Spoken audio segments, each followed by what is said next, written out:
ஆண்டவரும் இரட்சகருமாயிருக்கிற இயேசு கிறிஸ்துவின் ஈடு இணையில்லாத நாமத்தினாலே இந்த மனமகிழ்ச்சியின் காலை வேளையிலே கர்த்தருடைய வார்த்தையை கேட்க வந்திருக்கிற உங்கள் யாவரையும் நான் வாழ்த்துகிறேன், வரவேற்கிறேன். பிரியமான தேவனுடைய பிள்ளைகளே, கர்த்தர் நல்லவர். இன்றைக்கு ஆபிரகாமின் ஆசீர்வாதங்கள் என்கின்ற ஒரு தொடர் போதனைக்குள்ளாக நாம் கடந்து போக போகிறோம். ஆபிரகாமின் ஆசீர்வாதங்கள் பிரசங்கத்தை நீங்க கவனிச்சா மட்டும்தான் அந்த பிரசங்கத்துக்குரிய முழு ஆசீர்வாதங்கள் நமக்கு பலிக்கும். நீங்க எந்த அளவுக்கு கர்த்தருடைய வார்த்தையை கவனிக்கிறீர்களோ அந்த அளவுக்கு தேவன் நம்மை அவருடைய வார்த்தையின் ஆசீர்வாதங்களாய் நிரப்ப வல்லவராய் இருக்கிறார். அன்புக்குரிய தேவனுடைய பிள்ளைகளே, ஆபிரகாமின் ஆசீர்வாதங்கள் கலாத்தியர் புஸ்தகத்துல 3ஆம் அதிகாரம், கலாத்தியர் புஸ்தகம் 3ஆம் அதிகாரத்துல அங்கே நமக்கு ஒரு அற்புதமான வார்த்தை கொடுக்கப்பட்டிருக்கிறது. கலாத்தியர் புஸ்தகம் 3ஆம் அதிகாரம் 9ஆம் வசனம். கலாத்தியர் புஸ்தகம் அந்தபடி விசுவாச மார்க்கத்தார் விசுவாசமுள்ள ஆபிரகாமுடனே ஆசீர்வதிக்கப்படுகிறார்கள். விசுவாச மார்க்கத்தார் விசுவாசமுள்ள ஆபிரகாமுடனே கூட ஆசீர்வதிக்கப்படுகிறார்கள்.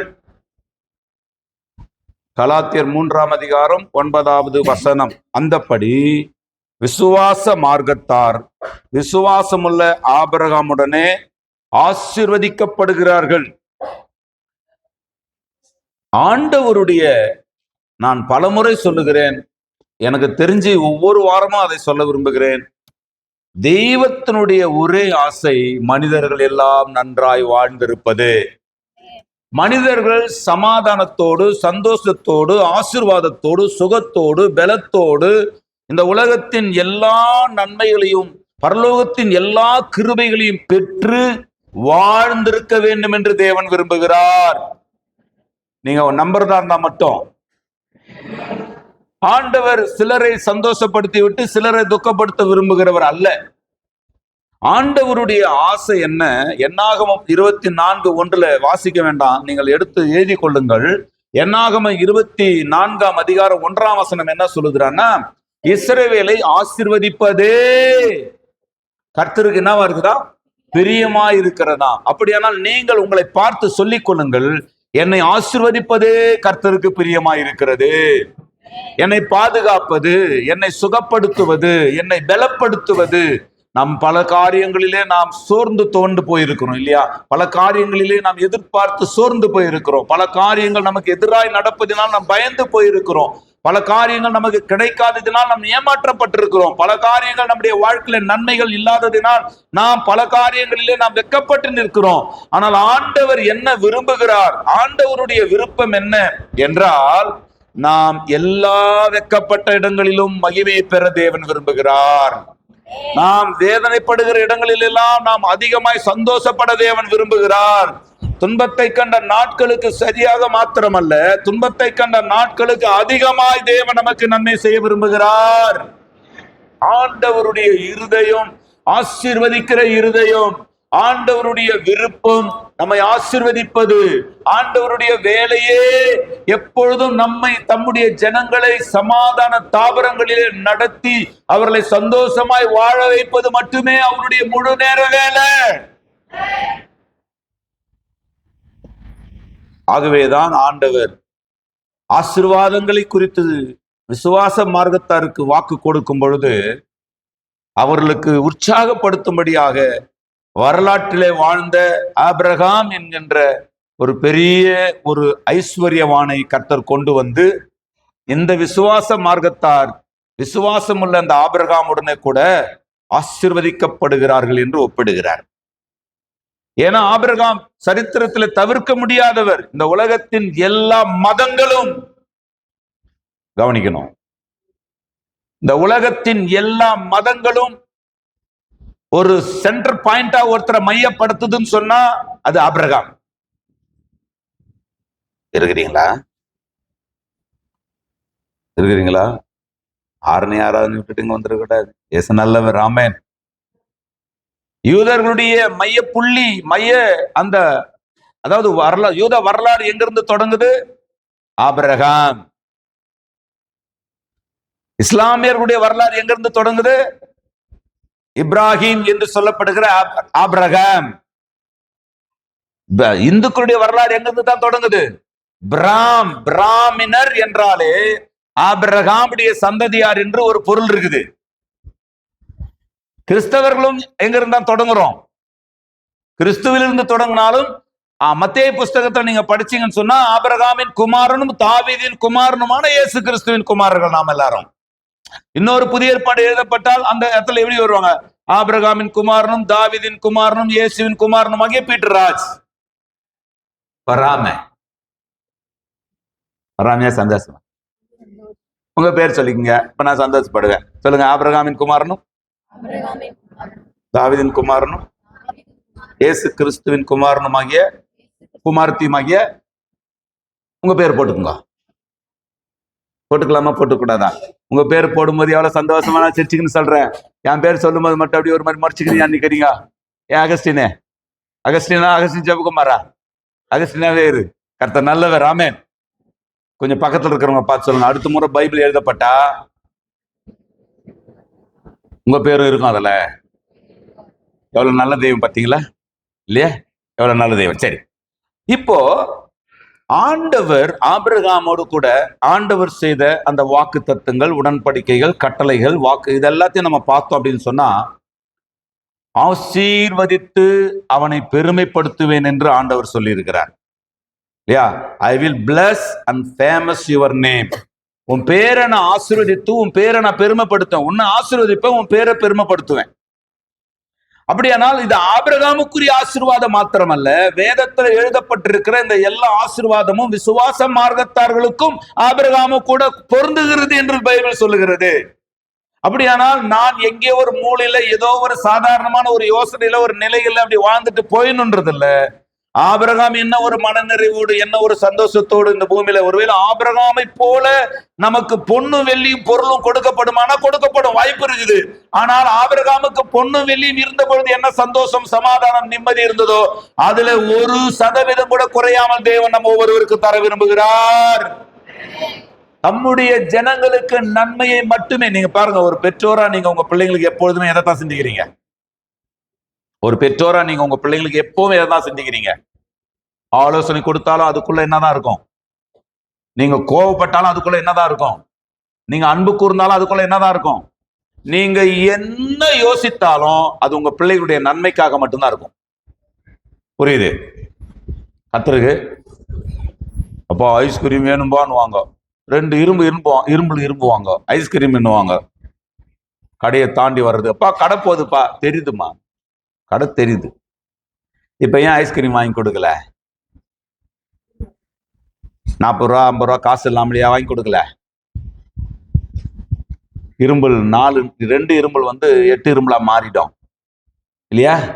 நீ ஐஸ்கிரீம் சாப்பிட்டு நீ சந்தோஷப்படலாம், ஆனா நீ இரும்புறத பார்த்து என்னால் சந்தோஷப்பட முடியாது. அதனால ஐஸ்கிரீம் ஏன் வாங்கி கொடுக்கல? நீ வருத்தப்படுறத என்னால ஏற்றுக்கொள்ள முடியல. நம்ம நான் என்ன சொல்றேங்க, நீங்களா எப்படி இருக்கிறீங்க? மூக்குல சளி இருந்தா கூட நீங்க ஐஸ்கிரீம் வாங்கி கொடுத்துருவீங்களா? அழுது என்ன பண்றது? அழுதாலும் அவங்களுக்கு ஆசீர்வாதத்தை மட்டும்தான் மனசுல வச்சு நீங்க செய்வீங்க இல்லையா? நல்லது மனசுல வச்சு செய்வீங்களா? இல்லைன்னா எதனா ஒண்ணு கேட்டா வாங்கி கொடுத்துருவீங்களா? கேட்ட உடனே நீங்க வாங்கி கொடுத்தீங்கன்னா கெட்டு போயிடுவாங்க. கேட்ட உடனே எங்க அப்பா வாங்கி கொடுத்துருவாரு, எங்க அம்மா வாங்கி கொடுத்துருவாங்கன்னா பிள்ளைங்க கெட்டுடும். அவங்க கேட்டோம், ஹாஸ்டல்ல 500 ரூபாய் கேட்டிருக்கிறாங்கப்பான்றத ஒரு 5 முறையாவது கேட்க விடுங்க. பிள்ளைங்களாம் என்ன ஏற்கனவே நீங்க வெள்ளம் தான் எங்களுக்கு, கேட்ட உடனே இல்லையா? 500 ரூபாய் கேட்டா 1000 ரூபாய் அமிச்சிங்கடான்னு சொன்னா அவங்க சோத்திரம் ஆயிடுவாங்க. 500 ரூபாய் கேட்டா 250 ரூபா தான் இருக்குது, இன்னொரு 250 ரூபாய்க்காக ஜெபம் பண்ணு. நீ இல்லையா நாங்க வச்சுங்கிறீங்க எனக்கும் தெரியுது, ஜெபம் பண்ணு. கத்துருக்கு. ஒரு அம்மா என்ன பண்ணாங்களாம், ஒரு அம்மா போயிட்டு தன் பிள்ளைகிட்ட ஒரு பைபிளை கொடுத்துட்டு, மகனே உனக்கு தேவைப்படும் பொழுது, கஷ்டப்படும் போது, கண்ணீர் விடும் பொழுது, பிரச்சனை வரும்போதெல்லாம் இந்த வேதத்தை எடுத்து வாசி, இந்த வேதம் உனக்கு உதவி செய்யும் அப்படின்னாங்களாம். அவனுக்கு சரின்னு வாங்கின்னு போயிட்டான். ஒரு ரொம்ப முக்கியமான தேவை இருந்துச்சான் அவனுக்கு. காலேஜ்ல இருந்து ஃபோன் பண்றான், அம்மா எனக்கு ஒரு 2000 ரூபாய் ஃபீஸ் கட்ட சொல்றாங்கம்மா, பைபிள் படிச்சியாப்பா? நம்ம என்னடா 2000 ரூபாய் ஃபீஸ் கேட்கறது, பைபிள் படிச்சியான்றது. மகனே பைபிள் படி, உனக்கு ஆண்டவர் தருவாரு, பைபிள் படி உனக்கு ஆண்டவர் செய்வாரு. இவனுக்கு கோபம். 2 நாள் பொறுத்து மறுபடியும் காலேஜ் சும்மா இருக்க மாட்டாங்கல்ல, உனக்கு ஆல் டிக்கெட் கொடுக்க மாட்டேன், எக்ஸாம்ல உட்கார வைக்க மாட்டேன், அது இதுன்னு சொல்லி சும்மா அவங்க ஒரு புரடா விடுவாங்க இல்லையா. இவனுக்கு கோபமா பேசுறான், அம்மா கட்ட சொல்றாங்கம்மா. எப்பா பைபிள் படிச்சியா? இவனுக்கு இன்னும் ரைஸ் ஆகுது. நான் பீஸ் கட்ட சொல்றாங்கன்னு சொல்லி நான் கெஞ்சும் கிடக்குறேன், நீ பைபிள் படிச்சியான்னு கேட்டு கிடக்குறேன். கர்த்தர் நல்லவர். அப்போ என்னடான்னா, அந்த அம்மா நிறைய செக்குங்களை பைபிள் வச்சிருந்துச்சான், அப்ப இவன் என்ன பண்ண காணாம், பைபிளை திறக்கவே காணோம். பைபிளுக்குள்ள உனக்குரிய ஆசீர்வாதம் இருக்குது, பைபிளுக்குள்ள உனக்குரிய பதில் இருக்குது, பைபிளுக்குள்ள உனக்குரிய தேவைகள் நிறைவு செய்யப்படக்கூடிய காரியங்கள் இருக்குன்னு சொன்னாங்களே, இவன் என்ன நினைச்சிட்டான் தெரியுமா? இந்த வசனத்துல என்ன இருக்குதுன்னு நினைச்சிட்டான். செக்கை விட பெரிய விஷயம் இருக்குது வசனத்துல. கர்த்தருக்கு செக்கு ஒரு பக்கத்தை மட்டும்தான் உனக்கு நிறைவு செய்யும், வேதம் உன்னுடைய எல்லா பக்கத்தையும் கவர்ந்து கொள்ளும், உன்னை கவர் செஞ்சிடும் பைபிள். நீங்க வேதத்தை வாசிக்க ஆரம்பிச்சீங்கன்னு சொன்னா, இங்க வேதம் உங்களை எல்லா நிலைகளிலும் நடத்தி செல்லும். ஆகவே ஆபிரகாமை குறித்து நாம் இன்றைக்கு ஆசீர்வாதங்களை குறித்து நாம் தியானிக்க போகிறோம். ஆதியாகம புஸ்தகம் 12ஆம் அதிகாரம் 2ஆம் வசனத்தை நான் உங்களுக்காக வாசிக்கிறேன். ஆதியாகம புஸ்தகம் 12ஆம் அதிகாரம் 2ஆம் வசனம். நான் உன்னை பெரிய ஜாதியாக்கி உன்னை ஆசீர்வதித்து உன் பேரை பெருமைப்படுத்துவேன், நீ ஆசீர்வாதமா இருப்பாய். அல்லேலூயா. இதாங்க கடவுள். கடவுள் வந்துட்டு நீ என்ன குத்தம் செஞ்சியோ, நீ என்ன பாவம் பண்ணியோ, நீ என்ன பிரார்த்தனை நிறைவேற்றாம முட்டியோ, உன் மூதாதையர்கள் செஞ்ச பாவமோ, உன் கணவன் செஞ்ச பாவமோன்னு இந்த உலகம் உங்க பிரச்சனைகளை, உங்களுடைய கஷ்டங்களை, அதுக்கு நீ காரணம் உங்களை குற்றப்படுத்தும் இல்லையா. உலகம் பொதுவா என்ன சொல்லும், நீங்க ஒரு வியாதிப்பட்டாலோ அல்லது ஒரு பலவீனப்பட்டாலோ அல்லது ஒரு பிரச்சனை உங்க வாழ்க்கையில வந்தாலோ, இந்த உலகம் என்ன சொல்லுண்டானா, நீ அதனால தான் அப்படி இருக்கிற, நீ அன்னைக்கு ஒரு காரியத்தை செய்ய மறந்துட்ட, கடவுள் கோச்சிக்கினாரு, கடவுளுடைய சாபம் தான் உன்னை இப்படி வச்சுங்குதுன்னு நிறைய பிரசங்கியார்களே இப்ப அப்படி பேச ஆரம்பிச்சுட்டாங்க. கர்த்தர் நல்லவர் மட்டும்தான், தீமையை செய்யவே மாட்டார். நீங்க ஒத்துக்கலனா கூட அதான் உண்மை. நீங்க எல்லாத்தையும் ஒத்துக்கணும்ன்ற அவசியம் இல்ல. நீங்க கற்றதெல்லாம் உண்மை அல்ல, உண்மையெல்லாம் கற்றுக்கொள்ளுங்க.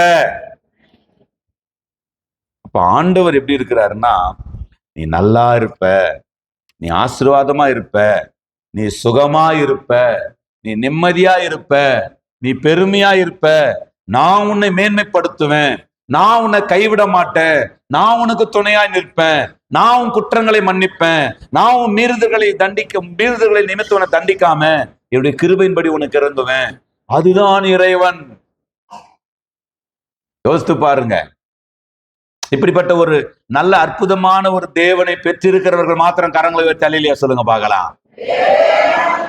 ஆண்டவர் சொல்றாரு ஆபிரகாமை பார்த்து, கர்த்தர் ஆபிரகாமை நோக்கி, டைரக்ட் ப்ராமிஸ், டைரக்டா ஆண்டவர் பேசுறாரு, நான் உன்னை என்ன பண்ண போறேன், பெரிய கிரேட் நேஷன். ஆங்கிலத்துல படிச்சீங்கன்னு சொன்னா, I will make you great nation, உன்னை பெரிய தேசாதிபதியாய் நான் மாற்ற போகிறேன். உன்னுடைய வருகிற பிரபுக்கள், உன்னிலிருந்து பிரபுக்கள் உண்டாக போகிறார்கள், உன்னிலிருந்து ராஜாக்கள் உண்டாக போகிறார்கள், உன்னிலிருந்து தேசங்கள் உண்டாக போகிறது, தேசங்களை ஆளுகிறவர்களும் சந்ததியா இருக்க போகிறார்கள், நான் உன்னை பெரிய ஜாதியாக்க போகிறேன். இப்போ இந்த ஆசீர்வாதங்கள் யாருக்கும் பொருந்துமா? யாருக்கும் பொருந்துமா? ஆபிரகாம் விசுவாச மார்க்கத்தார்கள், விசுவாசம் உள்ள ஆபிரகாம் கூட என்ன பண்ணப்படுறாங்களாம், ஆசீர்வதிக்கப்படுறாங்களாம். அப்படியானால் பெரிய நிலைக்கு நம்மை உயர்த்துவது, பெரிய நிலையில நம்மை பெருமையாய் வைப்பது, நாம பெருமைப்படக்கூடாது, ஆனா தேவன் நம்மை பெருமைப்படுத்தலாம். புரிஞ்சவங்க மட்டும். நாம பெருமையை எடுத்துக்கொள்றது தாங்க தப்பு, தேவன் நம்மை பெருமைப்படுத்துறது தப்பு கிடையாது இல்லையா. ஐ வில் ஃபேமஸ் யூ, ஆண்டவர் நம்மை மேன்மைப்படுத்துவது தவறல்ல. அந்த மேன்மை என்னால் வந்தது, என் படிப்பால் வந்தது, என் திறமையால் வந்தது, என் அறிவால் வந்தது, என் குடும்பத்தால் வந்தது, என் ஆற்றலால் வந்தது என்று நாம் அதை ஆண்டவரை பின்னாடி வச்சுட்டு நாம் அதுக்கு முன்னாடியான உரிமை எடுத்துக்கிறோம் பாருங்க, அதுதான் தப்பு. ஆண்டவர் எவ்வளவு கொடுத்தாலும், எவ்வளவு மேன்மைப்படுத்தினாலும், எவ்வளவு ஆசீர்வதித்தாலும், எவ்வளவு உயர்த்தினாலும் இது கர்த்தரால் உண்டானது. இது தேவ தயவு, பரத்திலிருந்து கொடுக்கப்பட்ட தேவனுடைய ஈவு. இது உங்களாலே உண்டானதல்ல, இது தேவனுடைய ஈவு என்று சொன்னீங்கன்னா எவ்வளவு நீங்க மேன்மைப்படுத்தப்பட்டாலும் தேவன் அதில் சந்தோஷம் மட்டும்தான் படுவாரு. பிரியமானவனே, நீ எதுலயாவது வாழ்ந்து சந்தோஷமாயிரா, எல்லாத்திலும் வாழ்ந்து சந்தோஷமாயிரா. பிரியமானவனே, உன் ஆத்துமா வாழ்வது போ, நீ எல்லாவற்றிலும் வாழ்ந்து எப்படி சுகமாயிரு மகனே. பக்கத்துல பார்த்து, பிரியமானவனே, கேள்வியா இருந்தாலும் பரவாயில்ல, பார்த்து பாடுங்க. எல்லாவற்றிலும் வாழ்ந்து, எல்லாவற்றிலும் வாழ்ந்து. நீங்களே சொல்லிக்கிட்டீங்கன்னா எப்படி சுகமா இருக்குது? பாடுறது பக்கத்துல இருக்கிறவங்கள பார்த்து கொஞ்சமாவது பார்க்கணும் இல்லையா, கொஞ்சமாவது சிரிக்கணும் இல்லையா? அதனாலதான் ஒரே ஒரு காரங்க பக்கத்துல உட்காராதீங்கன்னு சொல்றோம். எப்படியும் மூஞ்சி பார்த்து பேச முடியாதுங்களே, மாத்தி மாத்தி உட்காந்தீங்கன்னா கொஞ்சமாவது பார்த்து, சரி அக்கா நீ அது நல்லா இருந்துட்டு போ, எங்க ஊருக்காரங்க தான் நல்லா இருக்கக்கூடாது நினைச்சுக்கிறேன் அப்படின்றது அடியாசி கிடையாது. எல்லாருமே நல்லா இருக்கு. நாமே ஒருவர் கூட பஞ்சம், பசி, பட்டினி, தரித்திரம் இல்லாமல் எல்லா சமாதானமான ஒரு உலகத்தை நான் கனவு காண்கிறேன். அன்பு நிறைந்த மக்களை நான் கனவு காண்கிறேன். புரிந்து கொள்ளுதல் உள்ள மக்களை பார்க்கிறேன். ஒளிமயமான ஒரு எதிர்காலத்தை நான் கனவு காண்கிறேன். இல்லையா? போலீஸ் ஸ்டேஷன் இல்லாத ஒரு உலகத்தை, கோர்ட் இல்லாத ஒரு உலகத்தை, பஞ்சாயத்து இல்லாத ஒரு உலகத்தை, ரவுடிகள் இல்லாத ஒரு உலகத்தை, ஜாதி ஏற்றத்தாழ்வு இல்லாத ஒரு உலகத்தை, இல்லையா, ஊழல் லஞ்சம் இல்லாத ஒரு உலகத்தை, இல்லையா, அக்கிரம அநியாயம் பாவ சாபம் இல்லாத ஒரு உலகத்தை கற்பனை செய்து பாருங்க. அப்படியே கட்டுக்கட்டா பணம் போட்டு போனாலும் எந்திரன்னு சொல்லிட்டு போற ஒரு உலகத்தை நான் கம்னே இருக்கிறீங்க. பணம்னா மட்டும் வாய நம்ம வந்து முடிக்கிறோம். ஐயோ இதுல மட்டும் நாங்க ரொம்ப வீக் பாஸ்டர், நீங்க வேற. கர்த்தருக்கு இயேசு நல்லவர். அப்படியானால் நாம் சுகமாய், சமாதானமாய், ஆசீர்வாதமாய், சந்தோஷமாய் வாழ்வது தேவனுடைய பரிபூர்ண சித்தம். நீங்க ஒத்துக்கணும்னாலும் அதான் உண்மை. நாம என்ன பண்ணிட்டோம், நாம என்ன கேள்விப்பட்டு வச்சுக்கிறோம், அவர் பயங்கரமான கோவக்காரரு, அவரு வந்துட்டு அடிப்பாரு, வெட்டுவாரு, குத்துவாரு. அவர் அடிப்பாரு, வெட்டுவாரு, குத்துவாருன்னா நான் பிரசங்க யாரா இங்க நின்று இருக்க முடியுமா?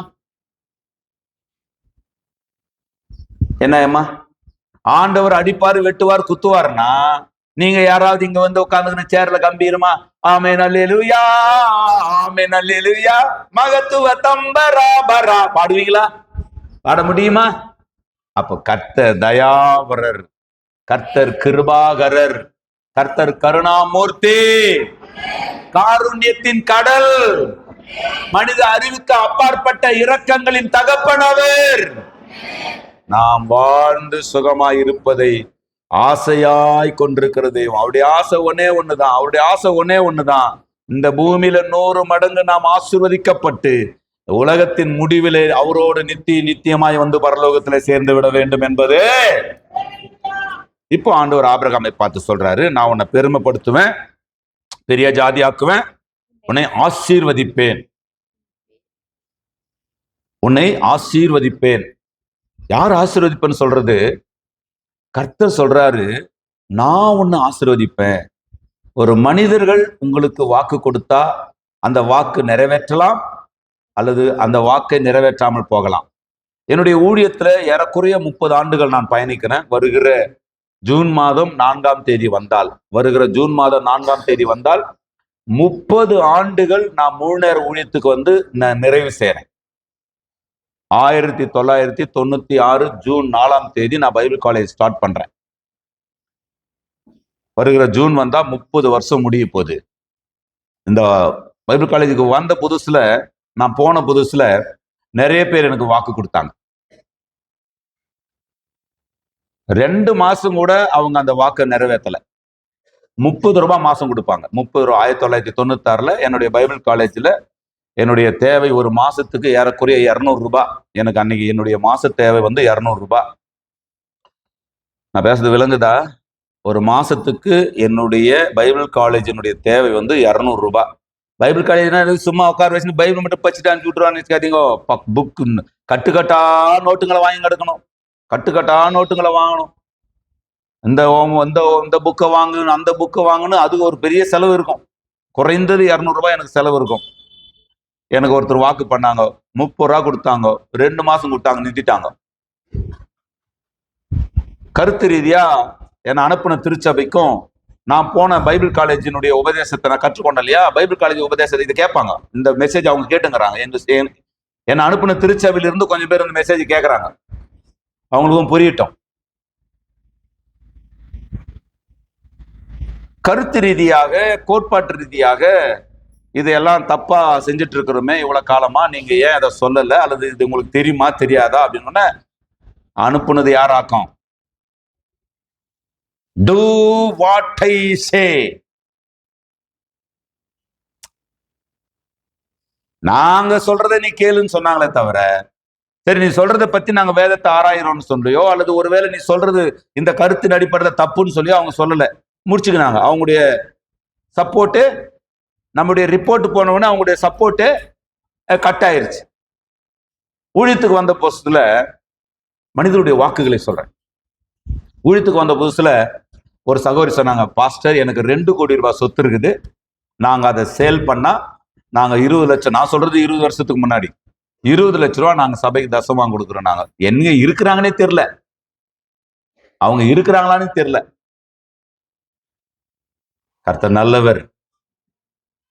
பிரதர், உங்களுடைய சாப்பாடு தேவைக்கு என் வாழ்நாள் முழுவதுக்கும் உங்க மாச சாப்பாட்டு தேவையை நான் சந்திப்பேன்னு சொன்னாங்க ஒரு கவர்மெண்ட் எம்ப்ளாய்டு ஒருத்தர். சோத்திரம். அவங்க இருக்கிறாங்க, இருக்கிறது தெரியுது. எப்பயாவது ஆடிக்கு ஒரு முறை, அமாவாசைக்கு ஒரு முறை போன் பண்றாங்க. கர்த்தர் நல்லவர். நான் பேசுறது விளங்குதா? நாங்க இந்த வண்டியை வாங்கிட்டா இந்த வண்டியை கொடுத்துறோம்னு சொன்னவங்க எல்லாம் இருக்கிறாங்க. நான் சொல்றது என்னன்னா, மனிதர்கள் வாக்கு கொடுத்தால் அதை 10% நிறைவேற்றலாம், ஒருவேளை 20% நிறைவேற்றலாம். ஆனால் கர்த்தர் ஒரு வாக்கை கொடுத்தார் என்றால் அவர் 100% மட்டுமல்ல, 100%க்கு மேலாக அதை நிறைவேற்ற அவர் நல்லவர், வல்லவர்.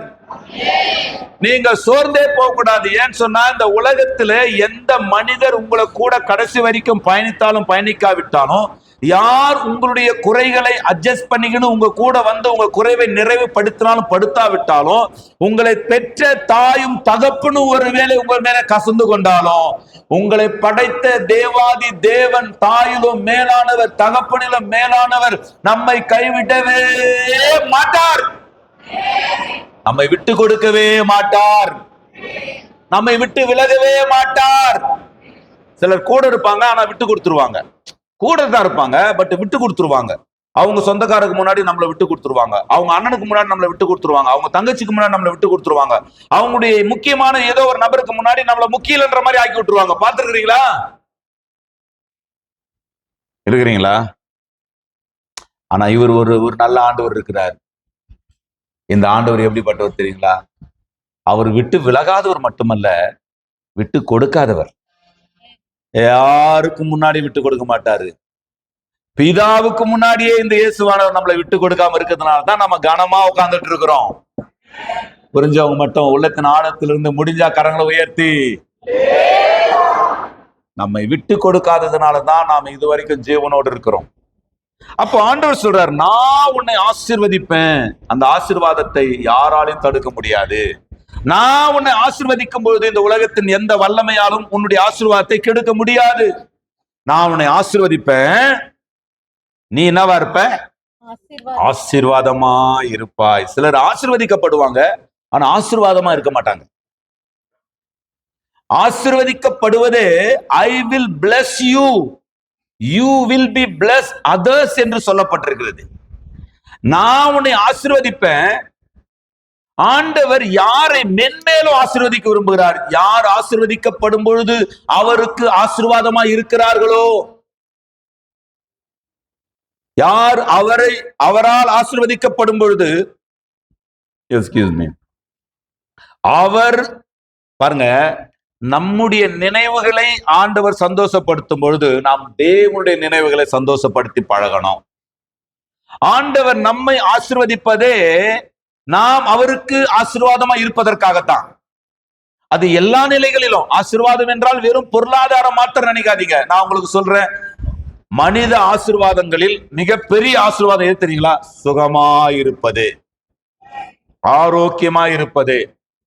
எத்தனை 1000 கோடி பணம் இருந்தாலும், எவ்வளவு பெரிய பதவி இருந்தாலும், ஒரு பயணத்துல போய் இறங்கும் போதே போயிடுறாங்களே.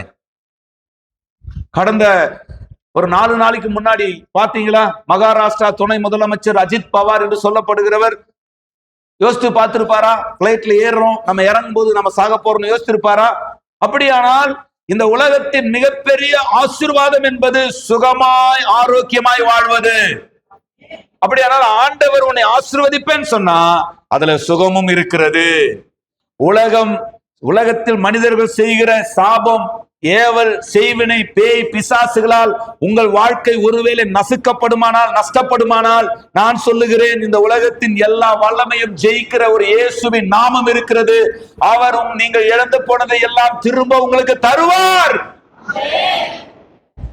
நீங்க போட வேண்டிய மாத்திரையை போட்டீங்கன்னு சொன்னா வியாதி பிரச்சனை கிடையாது. நீங்க வியாதிக்குரிய சரியான மாத்திரையை போட்டுட்டு நீங்க தூங்குங்க, அந்த மாத்திரை அந்த வியாதியை சரிப்படுத்திடும்.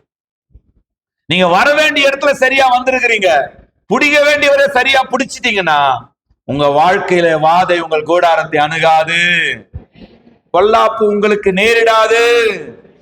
கர்த்தர் உங்களுக்கு உன்னதமானவராய் இருப்பார். அவருடைய தாபரங்களிலே, மறைவுகளிலே, கண்மலைகளின் வெடிப்புகளிலே நம்மை பாதுகாத்து நம்மை நடத்துவார். அந்த சொல்றாரு, அப்பா நீ ஆசீர்வாதமா இருப்ப, நான் உன்னை ஆசீர்வதிக்க போறேன், நீ ஆசீர்வாதமா இருக்க போகிறாய். புதிய கோணத்துல ஆண்டவர் ஆபிரகாம் அணுகிறார். புதிய கோணத்துல ஆண்டவர் ஆபிரகாமை அணுகுகிறார். ஆண்டவர் ஒரு பெரிய தெய்வீக திட்டத்தோடு தான் ஒவ்வொரு காரியத்தையும் பேசுகிறார் அல்லது ஒவ்வொரு காரியத்தையும் செய்கிறார். ஆண்டவர் இந்த காற்றை ஏன் வீச பண்ணுகிறார்? இந்த காற்று கொஞ்சம் கடினமானதா இருந்தா என்ன நடக்கும் யோசிங்களேன். கொஞ்சம் திக்கா இருந்தா, அந்த காற்று தண்ணி மாதிரி காற்று இருந்தா, தண்ணியை சுவாசித்து மூக்குல தண்ணி விட்டு விட்டு வெளியே இருங்க, எப்படி இருக்கும்? ஒரு முறை மூக்குல தண்ணி போய் வெளியே வந்தாவே நம்ம முக்கிடுவோம். எத்தனை பேருக்கு புரியுது? யோசித்து பாருங்க. இப்போ குளிங்க பேஸ்ட், அதை என்ன சொல்லலாம், அந்த வழுவழு இல்லையா, விளக்கெண்ணெய் மாதிரி, விளக்கெண்ணெய் வச்சுங்க, விளக்கெண்ணெய் மாதிரி தண்ணி இருக்குதுன்னா நீங்க குளிங்களேன் கொஞ்சம்.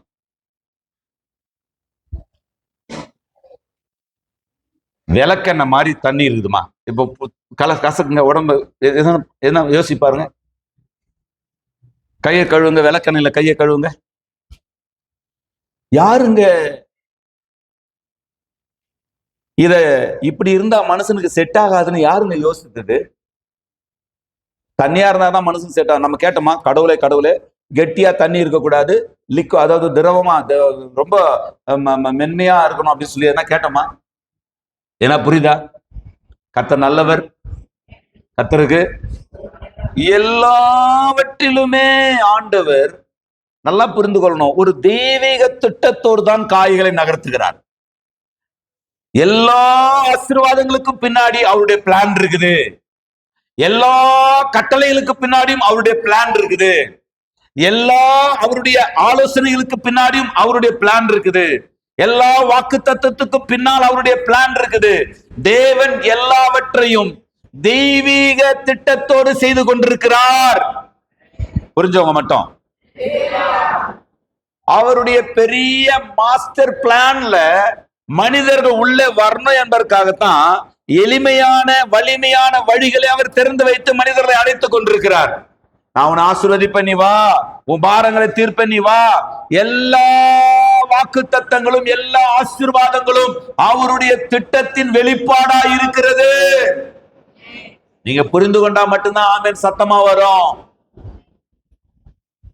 புரிந்து கொண்டா மட்டும்தான் ஆமீன் சத்தமா வரும்.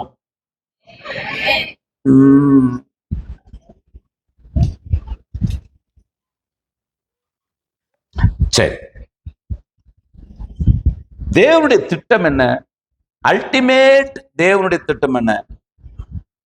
தேவனுடைய உச்சக்கட்ட திட்டம் என்ன அப்படின்னு சொன்னா மல்கியா 2ஆம் அதிகாரம் 15வது வசனம். மல்கியா 2ஆம் அதிகாரம் 15வது வசனம். நீங்க இதை புரிந்து கொண்டா மட்டும்தான் இந்த செட்டையின் கீழ் அடைக்கலம் புகவே தம் சிறகுகளால் மூடுவார். இந்த திட்டத்தை புரிஞ்சுக்கிட்டீங்கன்னா, திட்டம் புரிந்தால் சட்டம் புரிஞ்சிடும், சட்டமும் புரிஞ்சிடும். திட்டம் புரிந்தால் சட்டமும் புரியும். பின்னாடி உட்காரக்கூடாது பாப்பா, முன்னாடி வரணும். ஏன் பின்னாடி உட்காந்துக்கிறீங்க? முன்னாடி வா. சரி.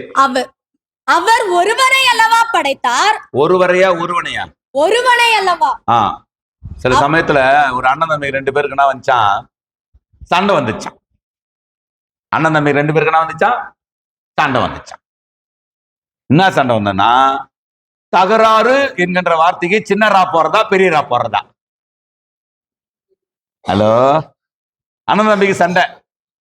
என்ன சண்டைனா, தகராறு என்கின்ற வார்த்தைக்கு சின்ன ரா போறதா பெரிய ரா போறதா? பாஸ்டர் கிட்ட பஞ்சாயத்து. இதுக்கெல்லாம் பஞ்சாயத்துக்கு வராங்க, சரி பஞ்சாயத்துங்க. சரி, அண்ணனும் விசுவாசி, தம்பியும் விசுவாசி. குளோரி, நல்ல வேலை குளோரின்னு யாருக்கும் பேர் வைக்கிறதுல, வச்சாலும் நீங்க அட்ஜஸ்ட் பண்ணிக்கணும், வேற வழி இல்லை. அண்ணனும் தம்பியும் பாஸ்டர் கிட்ட வராங்க. இப்போ பாஸ்டர் அண்ணனும் தம்பி பாஸ்டர் கிட்ட வந்து சண்டை. என்ன சண்டைப்பா? தகராறுன்ற வார்த்தைக்கு சின்ன ரா போறதா பெரிய ரா போறதா? சின்ன ராதாண்டா போடணும்னா அண்ணகாரங்க வச்சுக்குவான். பெரிய ராதாண்டா போடணும்னா தம்பிக்காரங்க வச்சுக்குவான். பெரியவருக்கு சப்போர்ட் பண்றாரு, எனக்கு சப்போர்ட் பண்ணலன்னு. சில நேரங்கள்ல பாஸ்டங்க படுற பாடு இருக்குதே, அதுவும் சொந்தக்காரங்க நிறைய பேர் ரட்சிக்கப்பட்டு வந்துட்டீங்கன்னா, அல்லேலூயா, அந்த சொந்தக்காரங்களை எல்லாம் மெயின்டைன் பண்றது ரொம்ப சந்தோஷமா இருக்குது. சரி, இப்ப பாஸ்டர் பதில் சொல்றாரு. அவர் கொஞ்சம் ஞானமுள்ள பாஸ்டா இருப்பார் போல இருக்கு. டை, தகராறு பெருசா இருந்தா பெரிய ரா போட்டுக்கோ, தகராறு சின்னதா இருந்தா சின்ன ரா போட்டுக்கோ. உங்களுக்கு இப்ப கோளாறு, ஏன் சிரிக்க மாட்டேன்றீங்க? தகராறு பெருசா இருந்துச்சுனா பெரிய ரா போட்டுக்கோ, தகராறு சின்னதா இருந்தா சின்ன ரா போட்டுக்கோ. அப்ப எந்த ரா போட்டுக்கோ? முடியும் யார் எடுக்கணும்? நீ எடுத்துக்கோ. தச்சிட்டாரு. எஸ், நல்லவர். 2 விசுவாசி தக்க வச்சுக்கினாரு அவரு. சரி, அந்த மாதிரி சில நேரங்களை வாசிக்கும் பொழுது அவர் ஒருவரை அல்லவான்ற மாதிரி என் காதல் கேட்டு, அதனால சொன்னேன். வாசிங்க. ஒருவனை அல்லவா படைத்தார், ஆவி அவரிடத்தில் பரிபூரணமா இருந்தது. அதாவது தேவனுடைய அன்பு சகோதரர்களே, என்னுடைய தகப்பனை பற்றி நான் பேசல, உங்க தகப்பனை பற்றியும் நான் பேசல, நம்முடைய தகப்பனை பற்றி பேசிக் கொண்டிருக்கிறேன். இந்த வானாதி வானங்களை படைத்த ஒரே மெய்யான தேவனை பற்றி நான் பேசிக் கொண்டிருக்கிறேன். ஆண்டவருடைய ஆழ் மனதை ஆராய்ந்தவனாய், ஓரளவுக்கு புரிந்து கொண்டவனாய் உங்களோடு பேசிக் கொண்டிருக்கிறேன். ஆண்டவருடைய ஆசை என்ன, ஆண்டவருடைய சித்தம் என்ன என்றால், இந்த உலகம் முழுவதையும் பரலோகத்தை போல மாற்ற வேண்டும். இந்த உலகம் முழுவதையும் ஆசீர்வாதமான உலகமாய் மாற்ற வேண்டும். இந்த உலகத்தில் உள்ள ஒவ்வொரு மனிதனும் பரலோகத்தில் எப்படி தேவ தூதர்களும் தேவனுடைய பிள்ளைகளும் வாழ்வார்களோ அதுபோல வாழ வேண்டும். அதே கான்செப்டோடு தான் ஆண்டவர் லூசிபர் கிட்ட வந்தாரு. அவன் அதை லாஸ் பண்ணிட்டான். லூசிபர் லாசிபரா போயிட்டான். அதே பிளானோடு தான் ஆதாம் கிட்ட வந்தாரு. ஏவாள் கிட்ட வந்தவன ஏவாள் ஏவலுக்கு அடிமையாயிட்டான். பேரே ஏவாளு, ஏவனா ஏவிடுவாவோ. அதே பிளானோடு தான் ஆண்டவர் ஆபிரகாம் கிட்ட வந்தாரு. ஆபிரகாமும் சந்ததியும், ஆபிரகாமுக்கும் அவன் சந்ததிகளுக்கும் வாக்குகள் பண்ணப்பட்டன. ஆபிரகாமின் சந்ததிகளுக்கு என்று அநேகரை குறித்து சொல்லாமல் சந்ததிக்கு என்று ஒருவரை குறித்து சொல்லி இருக்கிறது. அந்த சந்ததி பைபிளை படிக்காத அன்பு சகோதரர்களே, கர்த்தருக்கு ஸ்தோத்திரம். நீங்க பைபிள் படிச்சீங்கன்னா நல்லா இருப்பீங்க. நான் அந்த நெகட்டிவ் பாயிண்ட் சொன்னா உங்க மூஞ்சி சொரிங்கிட்டு, அதனால நான் பாசிட்டிவாவே பேசிடுறேன். பைபிளை படிச்சீங்கன்னா நல்லா இருப்பீங்க. பைபிளை படிச்சீங்கன்னா நல்லா இருப்பீங்க. பைபிளை நேசிக்கிறவர்களுக்கு மிகுந்த சமாதானம் உண்டு. பைபிளை வாசிக்கிறவர்கள் ஆசீர்வதிக்கப்பட்டவர்கள். பைபிளை நேசிக்கணும், பைபிளை வாசிக்கணும், அப்புறம் பைபிளை யோசிக்கணும். சொல்லுங்க எல்லாரும். வேதத்தை வாசிக்கிறவங்க முதல்ல, நேசிக்கிறவங்க, வாசிக்கிறவங்க, அப்புறம் யோசிக்கிறவங்க, பாக்கியவான்கள். கண்ணை பார்த்து சொல்லுங்க, கண்ணை பார்த்து சொல்லுங்க. பக்கத்துல இருக்கிறவங்க கண்ணை பார்த்து சொல்லுங்க. வேதத்தை நேசிக்கிறவங்க மறைக்க கூடாது. இப்ப என்ன, இப்ப அடுத்த வாரத்துல இருந்து அப்படியே மறைக்க கூடாது. சும்மா ஜாலியா பேசலாம், ஜாலியா இருங்க இல்லையா? வேதத்தை நேசிக்கிறவங்க சும்மா வாய் திறந்து, பக்கத்துல யாருமே இல்லையா, சேரையாவது பார்த்து பேசுங்க. தோத்துறான் அந்த சேர் பதில் சொல்லுமா சொல்லாதா? கல்லுகள் கூப்பிடுன்னு சொல்லி இருக்கிறாரா இல்லையா? என்ன அர்ச்சனா, கல்லுகள் பேசுமா பேசாதா? நாமெல்லாம் பேசலடான்னு சொன்னா பாஸ்டரையோ நான் பேச, எங்க வீட்டுல யாருமே எனக்கு சப்போர்ட் இல்லையா, நான் எப்படியே குடும்பம் ஜெபம் பண்றது? பக்கத்துல இருந்து ஒரு 2 சேர் எடுத்து வச்சுக்கோ. Serious, I'm telling serious. 2 chair எடுத்து வச்சுக்கோ. அவங்க தான் உன்னுடைய ஃப்ரெண்டு, உன்னுடைய பிரேயர் பார்ட்னர். அவங்க தான். அந்த சேர் ஒரு நாள் சொல்லும், ஆண்டவரே இவக்கு ஜெபம் பண்ணா நாங்க கூட சப்போர்ட்டா இருந்தோம்னு சொல்லும் அந்த சேர் இல்லையா? சொல்லுங்க. வேதத்தை நேசிக்கிறவர்கள், வேதத்தை வாசிக்கிறவர்கள், வேதத்தை யோசிக்கிறவர்கள் பாக்கியவான்கள். நான் எப்படி சொன்னேன், நீங்க எப்படி சொல்றீங்க? பாக்கியவான்கள்.